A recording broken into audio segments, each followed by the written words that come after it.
welcome back to the Stitches and Scribbles channel. My name is Erin, and today I'm starting a vlog for a project that I'm making as a custom order for a friend. So if you were here since last week, you actually will have already seen me start this project. I'm doing kind of a weird video time warp situation here just because of my busy schedule. But last week, I haven't filmed it yet because I haven't actually started the project, but last week you would have seen a Quiet Crochet With Me video go up where I was working on the Twisted Toadstool hat from the Twisted Hatter, and I'll link the pattern below and everything for you so that you can check it out if you wish to. But I have a friend who purchased a really neat pair of mushroom pants last year at the Bristol Renaissance Fair, which is the one that I usually attend here in Wisconsin. And she wanted a very whimsical hat to match the pants to wear this year. So she sent me a picture on Pinterest, and I immediately recognized the pattern as the Twisted Toadstool hat from Twisted Hatter, which is a kind of funky wizard hat looking thing, like picture Gandalf the Grey, but made of mushrooms. So I am doing the base of the hat in red cotton yarn, and it's the Lily Sugar and Cream cotton that comes on a cone in the bright red color. And then I'll be adding some spots, mushrooms, and ruffles later on. So yeah, that's the plan for today. I am actually, the first clip I'm going to film is going to be my Quiet Craft With Me, which again, time warp thing. You can check that out as my most recent non-podcast video on my channel. But in this video, you'll get to see the project from start to finish. So I'm going to go ahead and get started and see how much I can do in those first 30 minutes while I film my Quiet Crochet With Me.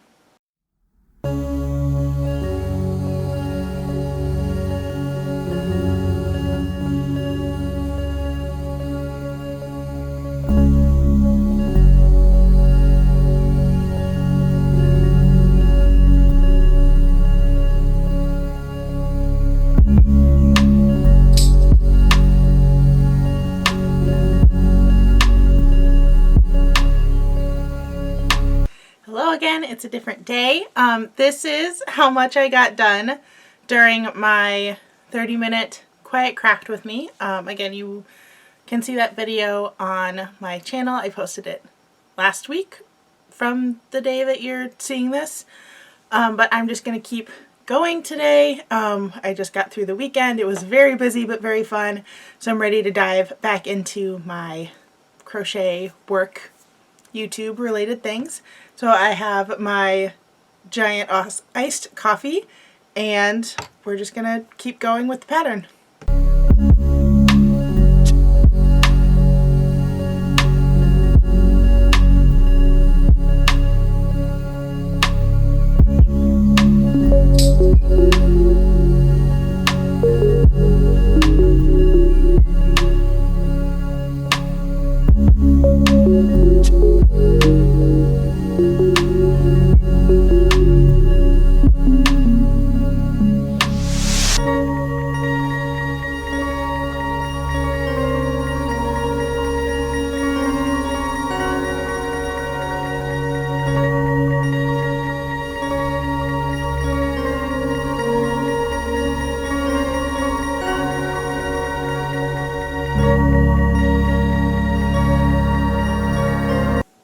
I just finished the base of the hat.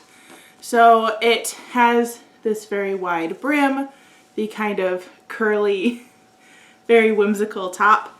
And it does fold over at the bottom. It kind of like scoops over that way.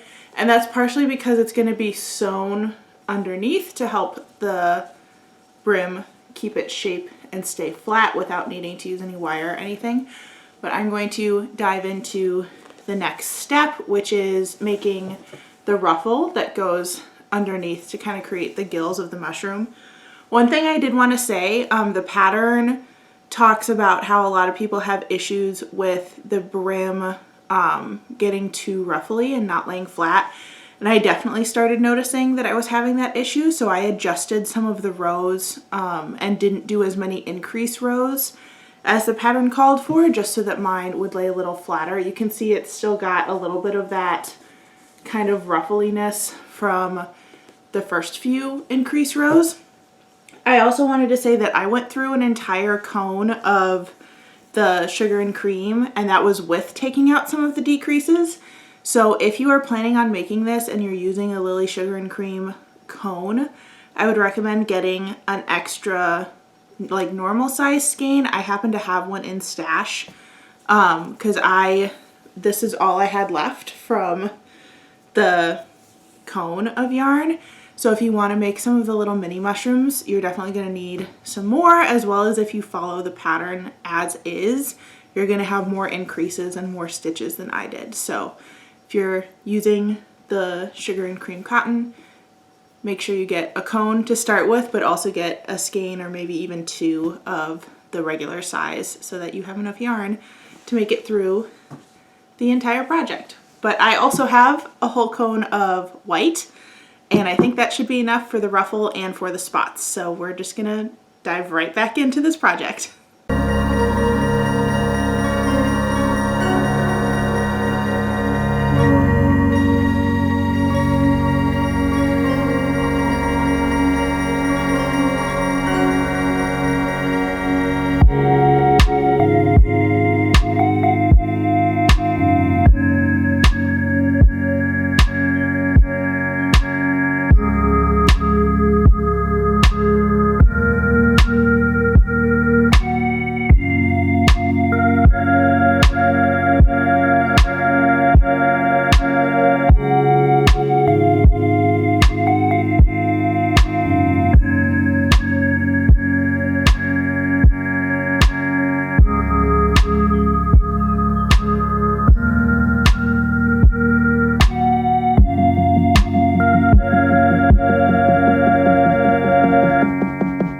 Here is what the hat looks like after the ruffle is sewn on. It does kind of keep it shaped pretty well when it's on your head, but it looks really floppy otherwise. I'll go ahead and put it on to show you. So it definitely like is still flexible, but it does flare out the way it's supposed to, even without adding any sort of wire. So my next step is going to be to add some little spots and some of the little mushrooms growing out of the hat.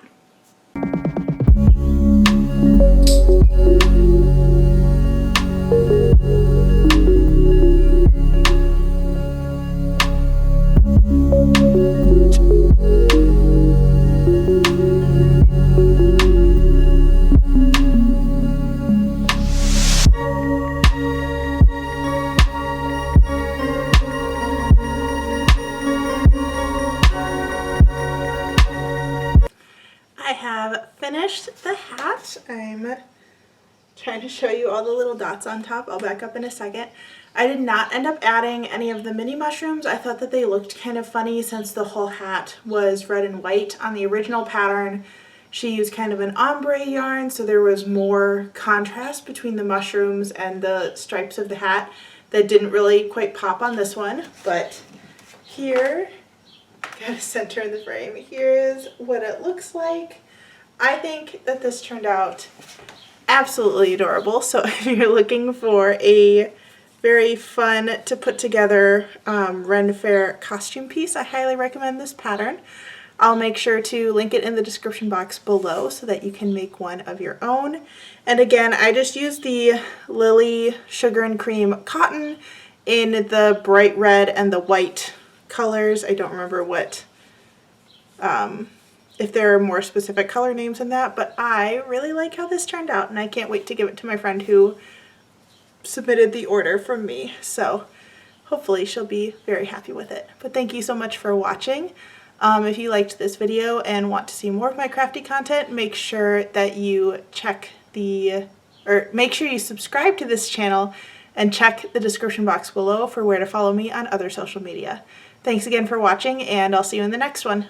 Bye everyone.